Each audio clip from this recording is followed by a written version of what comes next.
আসসালামু আলাইকুম।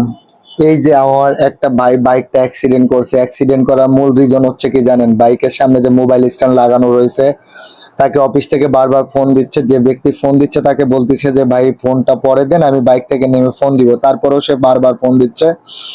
তো বাইকটার স্পিড ছিল ৮০-৯০ স্পিড। স্পিড থাকার পরে ভাইয়ার আবার ফোন দিচ্ছে, সে হাতটা ছেড়ে জাস্ট কলটা কাটতে গেছে। কলটা কাটতে যাওয়ার সাথে সাথে মনে করেন যে তার বাইকের সামনের চাকা একটা ইটের উপর দিয়ে উঠে গেছে। উপরের উপর দিয়ে উঠে যাওয়ার সাথে সাথে মনে করেন যে বাইকটা ব্যালেন্স হারায় যায়, নগদ পল্টি মল্টি খায়, বাইকটা ভাঙ্গে চুরে একাকার অবস্থা।